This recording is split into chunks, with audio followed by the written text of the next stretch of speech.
किसी ने सच ही लिखा है कि संघर्ष ही जीवन है, क्योंकि जब आप अपने आसपास निगाह दौड़ाएंगे तो संघर्षों से भरी कहानियां आपको कुछ करने को प्रेरित करती रहेंगी।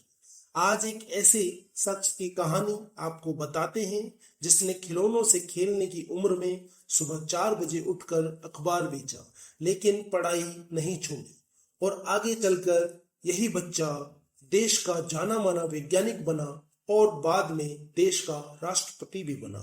ये कहानी है तमिलनाडु के रामेश्वरम में 1931 में जन्मे एक बच्चे की।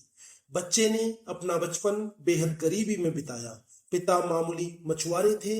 परिवार का पेट भर पाना भी पिता के लिए बेहद मुश्किल था। घर में इतनी गरीबी, ऐसे माहौल में रहने के बावजूद इस बच्चे का मन शुरू से ही पढ़ने में था। ये अपने परिवार में 4 भाई एक बहन में सबसे छोटा था। यही बच्चा आगे चलकर भारत का 11वां राष्ट्रपति बना। जी हाँ, यह कहानी है देश के राष्ट्रपति रहे एपीजे अब्दुल कलाम की।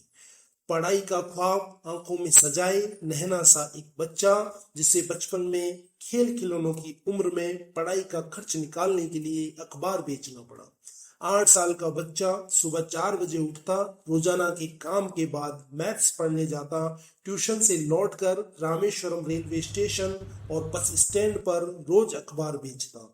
दिन रात, हफ्ते, महीने, साल बीते, वो मेहनती छोटा बच्चा 5वीं क्लास में आ गया। 5वीं क्लास में एक दिन टीचर ने बच्चों से पूछा, पक्षी कैसे उड़ पाते हैं? कोई बच्चा जवाब नहीं दे सका। अगले दिन टीचर बच्चों को बीच पे ले गया। वहां उन्होंने बच्चों को उड़ते हुए पक्षी दिखाए। उनके उड़ने की वजह पक्षियों के शरीर का स्ट्रक्चर समझाया।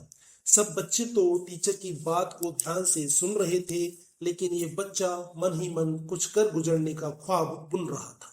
बच्चे ने इसी दिन भविष्य में एविएशन में जाने का ठाना। फिर बड़े होकर मद्रास इंजीनियरिंग कॉलेज से फिजिक्स और एरोनॉटिक्स इंजीनियरिंग की पढ़ाई की।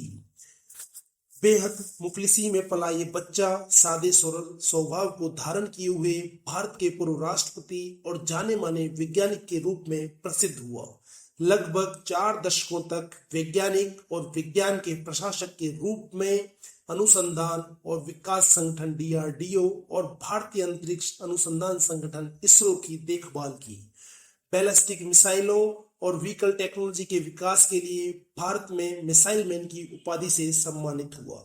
इन्होंने 1974 में भारत द्वारा पहले मूल परमाणु परीक्षण के बाद से दूसरी बार 1998 में भारत के पोखरण द्वितीय परमाणु परीक्षण में एक निर्णायक संगठनात्मक, तकनीक और राजनीतिक भूमिका निभाई। कलाम सत्तारूढ़ भारतीय जनता पार्टी व विपक्षी भारतीय राष्ट्रीय कांग्रेस दोनों के समर्थन के साथ 2002 में भारत के राष्ट्रपति चुने गए। 5 वर्ष की अवधि की सेवा के बाद वह शिक्षा, लेखन और सार्वजनिक सेवा के अपने नागरिक जीवन में लौट आए। इन्होंने भारत रत्न, भारत के सर्वोच्च नागरिक सम्मान सहित कई प्रतिष्ठित पुरस्कार प्राप्त किए। इन्होंने सिखाया, जीवन में चाहे कैसी भी स्थिति हो, अगर ठान लेते हैं तो सपनों को हकीकत में बदल लेना कोई मुश्किल बात नहीं है। डॉक्टर एपीजे अब्दुल कलाम का जीवन और व्यक्तित्व शैली भारत के साथ साथ दुनिया भर के लिए एक प्रेरणा का विषय है। 27 जुलाई 2015 को शिलोंग में छात्रों को लेक्चर देते हुए कलाम को दिल का दौरा पड़ा और कलाम हमेशा के लिए अलविदा कह गए। जय हिंद, जय भारत।